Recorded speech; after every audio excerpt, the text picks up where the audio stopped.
Obscure City is a place where you can find many unique dangers.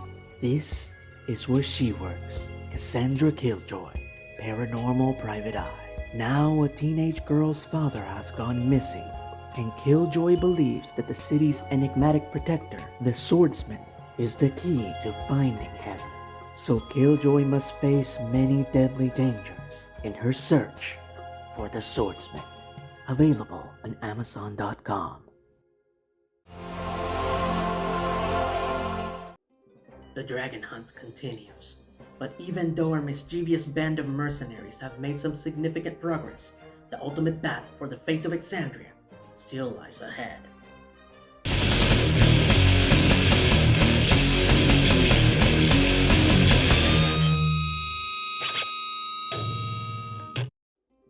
Greetings fanboys, fangirls, and critters, and welcome to Cartoon vs. Campaign, where we compare The Legend of Vox Machina to the Dungeons & Dragons campaign that inspired it. All past disclaimers from all past videos still apply. I will only repeat the most important one.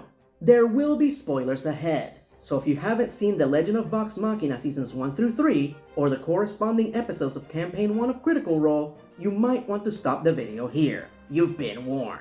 Alright, when we last left off, Vox Machina was about to take on their biggest target yet. Literally. Thordak, the Cinder King. We pick up with our heroes returning to Whitestone after defeating Voragal. There, they are met by Rayshawn, disguised once again as Seeker Assume, who uses Modified Memory to erase all of Kima's knowledge of her true identity, which understandably makes our heroes a bit uneasy. So they decide to check on their allies, except for Pike, who returns to the Temple of Sarenrae to check for blind spots.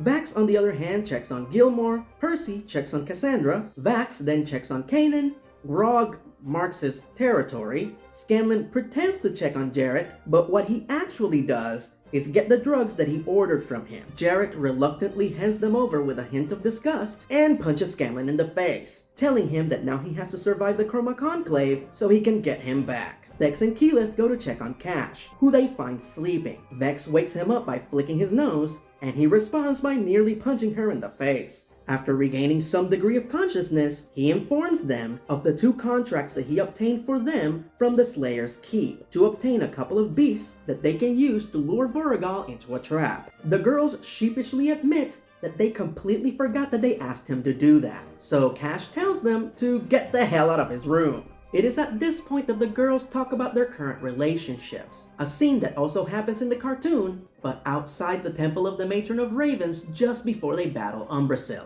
And in both versions, Vex gives Keyleth her blessing to pursue Vax.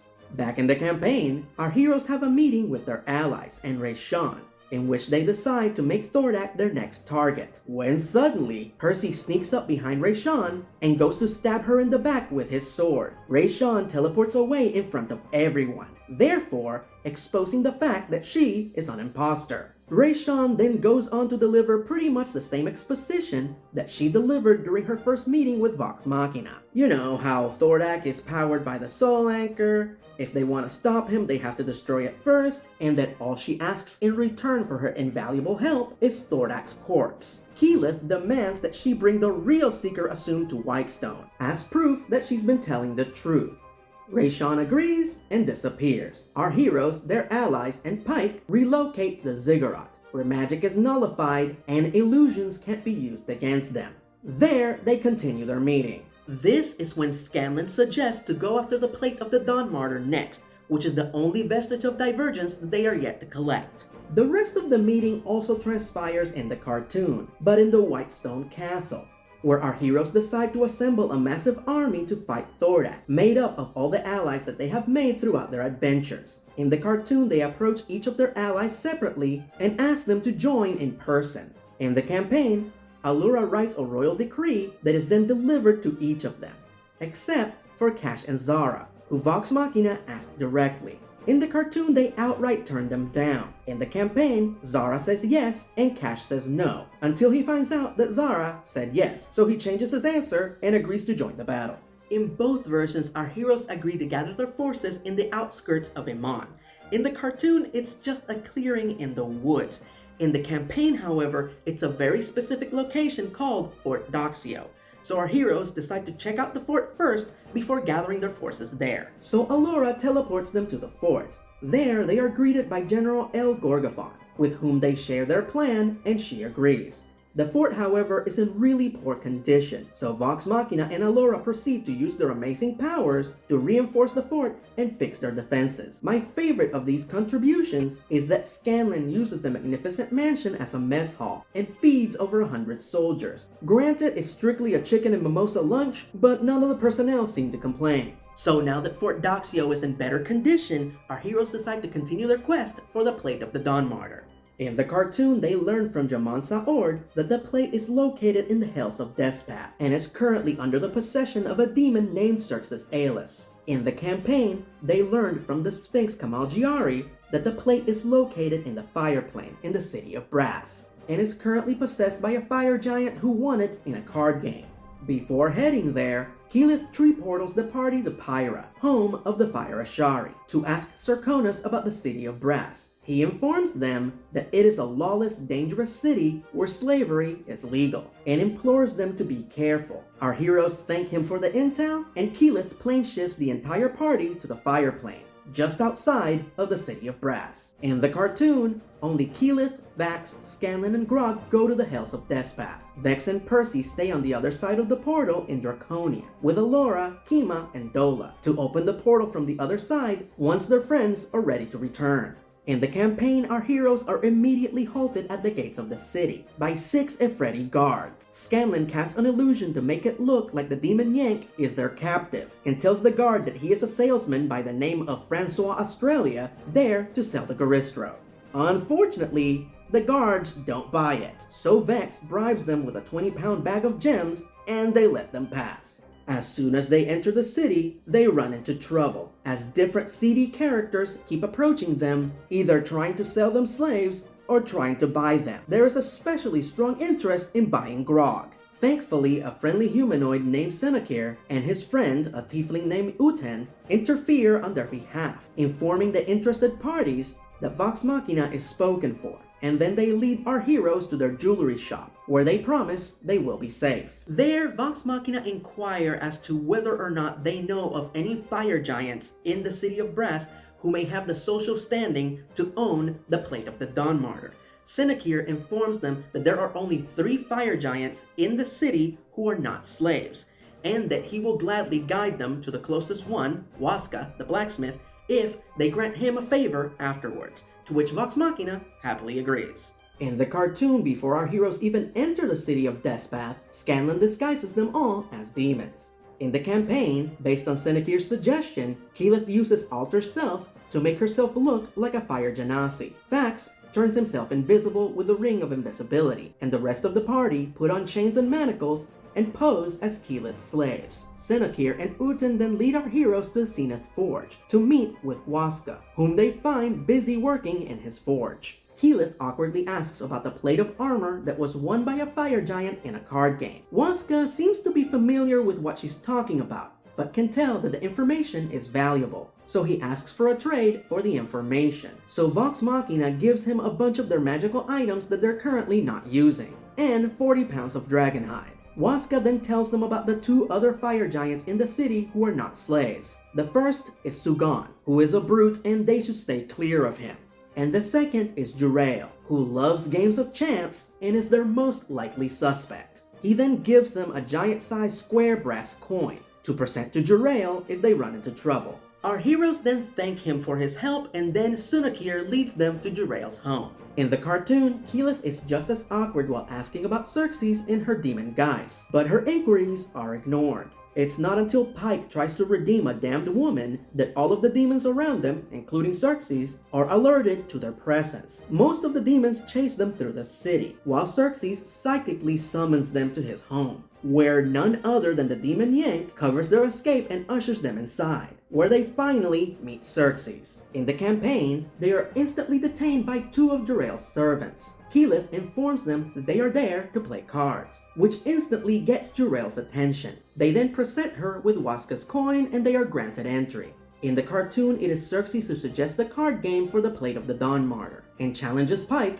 for her soul. In the campaign, after they enter a really beautiful room with a plate clearly displayed on the wall, it is Scanlan who challenges Jurael for the card game for the plate and wages himself and Vox Machina as slaves. In the cartoon, the game is 5 skulls, and the player must find the black skull in his opponent's deck via asking questions that must be answered truthfully.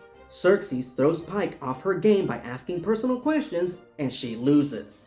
In the campaign, the game is more elaborate and based on dice rolls, and Scanlan loses. In the cartoon, Pike then challenges Xerxes to a second winner-take-all round, where she wages the souls of all of Vox Machina. But this time, it is Pike who starts asking him personal questions, tricking Xerxes into revealing his past, and confirming that he is the same character from the Critical Role one-shot Exandria Unlimited Calamity, in which he is also played by Luis Carrasco. And I cannot recommend enough. Flustered by her questions, Xerxes accidentally gives away the position of his black skull, and Pike wins the Plate of the Dawn Martyr. In the campaign, Jurael has no interest in more slaves, so she makes them a bargain. If they can find and kill her arch-nemesis, the pit fiend Gurex, who murdered her partner, Droga, and bring her proof of his death, she will give them the Plate of the Dawn Martyr. Our heroes agree, so Jurael gives them black metal necklaces that identify them as her slaves. That way, nobody will mess with them in the city. In the cartoon, Xerxes only gives them one protection necklace and it goes to Pike. And if you look closely, the necklace actually has the sign of Vecna, the Whispered One, the big bad that has been ever present from the beginning of the show. In the campaign, our heroes reconvene at Senekir's jewelry shop. There, they are told by their new allies that the best place to look for Gurex is in the slave market. Scanlan devises this intricate plan in which he will disguise the rest of the party as Vex and Vax, and once again pose as Francois Australia, there in the slave market to sell this beautiful set of sextuplet half-elven slaves, and hopefully attract Gurex's attention, lure him into the magnificent mansion where they will ambush him and kill him. Our heroes then retire for the night to the magnificent mansion, where Pike tries to teach Grog how to read. But after hours of work, he only manages to retain the first 2 letters of his name, G and R, and that's it.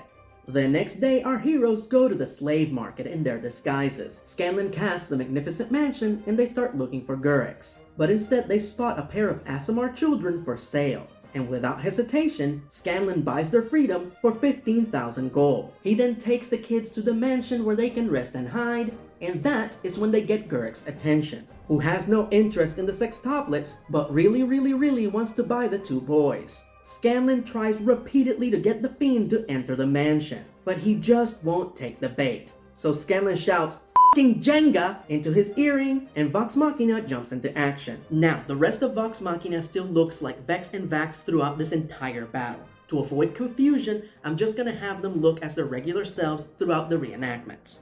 Gurex summons his bodyguard, who is a female winged Erinyes, and the brawl ensues. In the cartoon, Xerxes betrays them and sends Yank after them, and it is Yank who they fight. It is during this brawl that Pike tries to use the Plate of the Dawn Martyr, but it backfires and she burns off most of her hair. But don't worry folks, she grows it back with her amazing healing powers.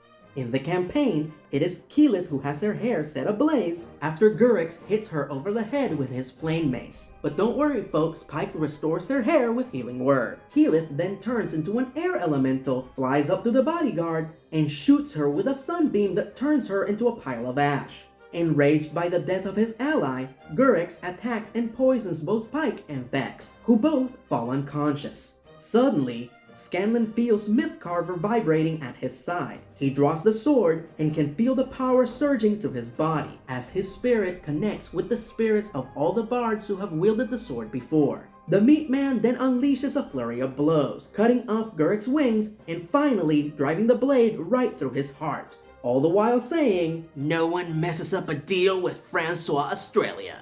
To which Gurex responds, "I will find you," as he turns into a pile of ash at Scanlan's feet. The gnome bard then drops to his knees with tears in his eyes and says, "I am amazing." In the cartoon, this is actually how Scanlan defeats Umbrasyl. And as far as Yank is concerned, as I established in the last video, they don't actually defeat him. Their allies open the portal to hell from the other side, our heroes make a run for it, and Yank follows them back to Draconia, where he is killed by Voragol.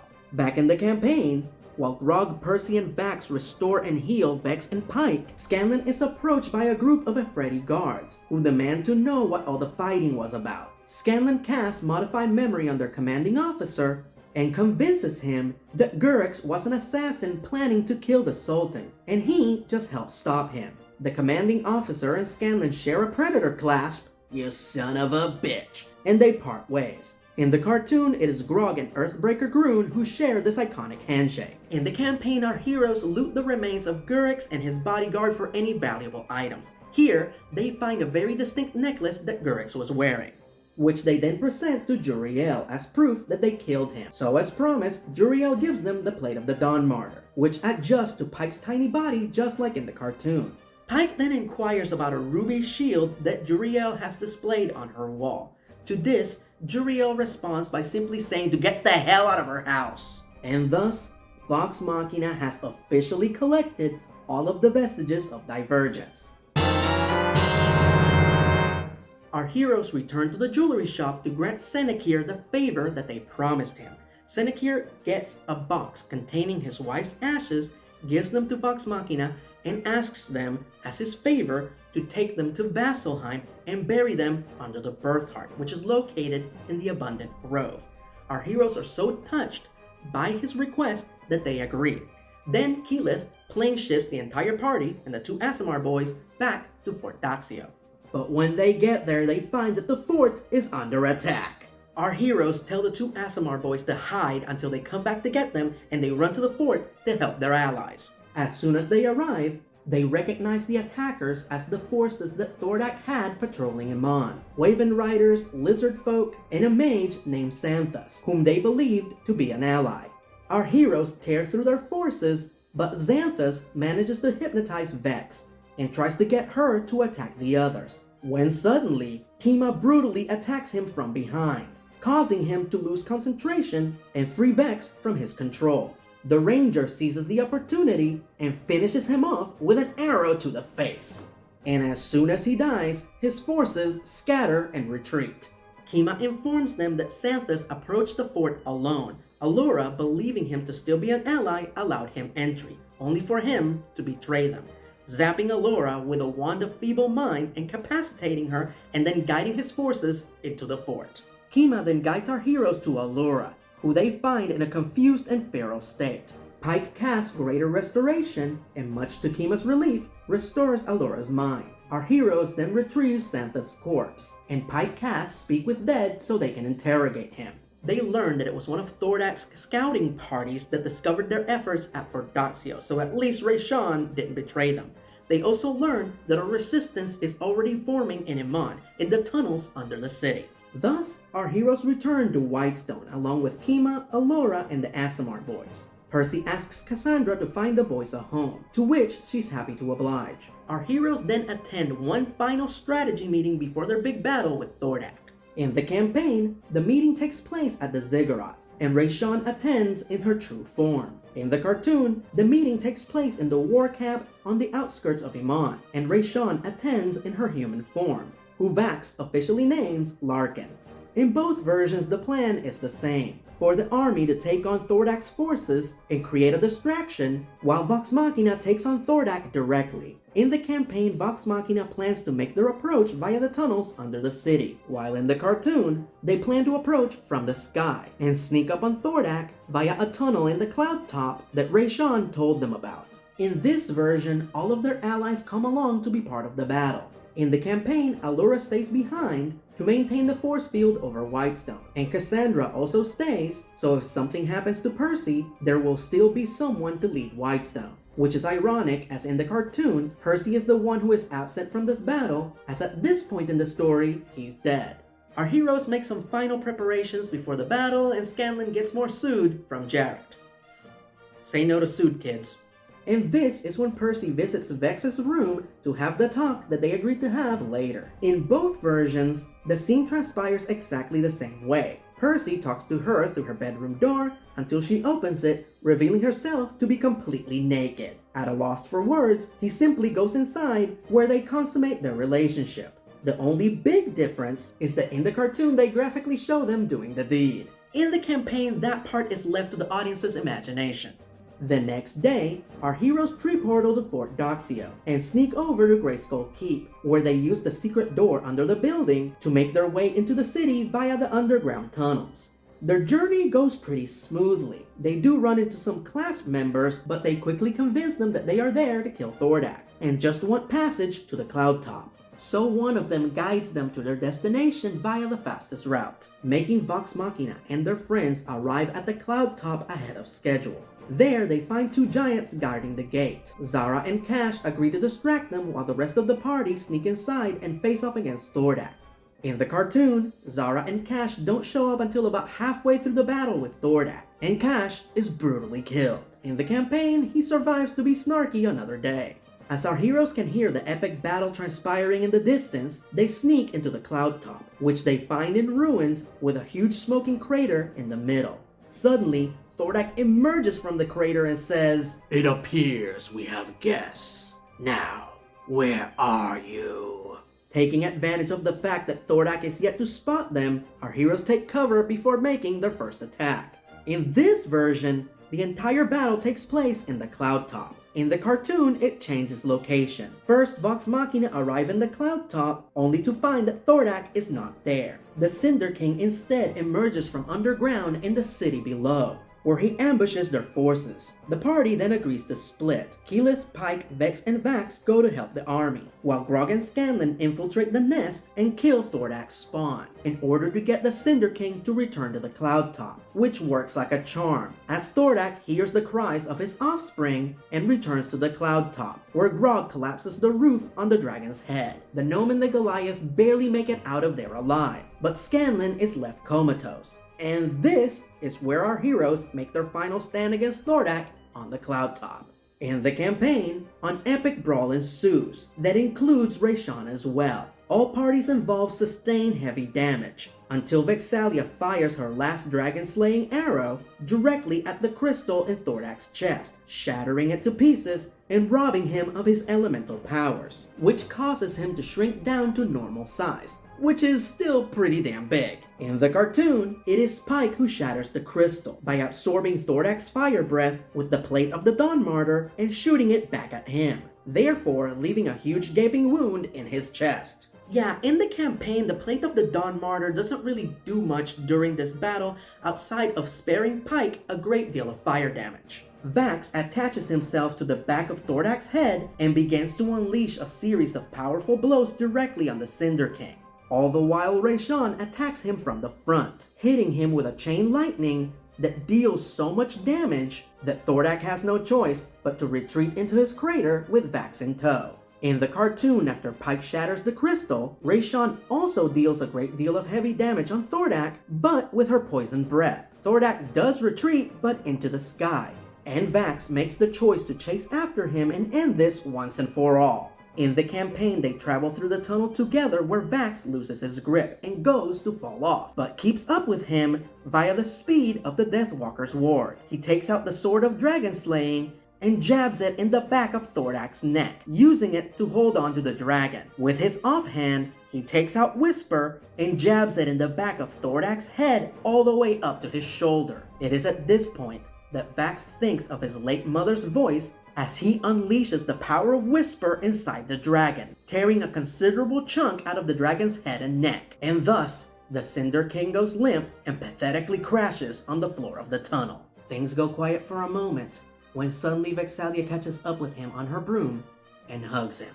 In the cartoon, the handsome rogue flies past the fleeing dragon, and with his super speed, he then flies right through him with maximum force, entering through the hole that Pike made and bursting out of the dragon's back like a living bullet. Thordak's limp form then pathetically crashes on the ruins of Amon, while Vax rejoins the others, where he is also hugged by his sister. In the campaign, it is at this point that Rayshawn arrives, takes a scroll out from under her scales, and begins reading it. Vax doesn't trust it, so he throws all three of his daggers at her. Rayshawn evades them and darts into the chamber below. The rest of the party arrive, they agree to kill Rayshawn, and they follow her. In the cartoon, the betrayal doesn't happen until about an hour later after the sun rises. Keyleth goes to apologize to Rayshawn for not trusting her, when she suddenly notices magic runes on the ground. The rest of the party then shows up ready to throw down. But it's too late, as Rayshawn teleports away with Thordak's corpse. In the campaign, they follow her into the chamber that the tunnel leads to. And this is the first time they see Thordak's nest. But they have no time for shock and awe, as they spot Rayshawn above them, where she uses the same attack as in the last episode of this season of the cartoon, Meteor Swarm, dealing a considerable amount of damage to the entire party and causing Vex to fall into unconsciousness. And this is where we reach this video's epic cliffhanger. The dragon hunt is almost over, as in the next Cartoon vs. campaign, our heroes take on the true big bad of the Chroma Conclave arc, the Deceased Deceiver.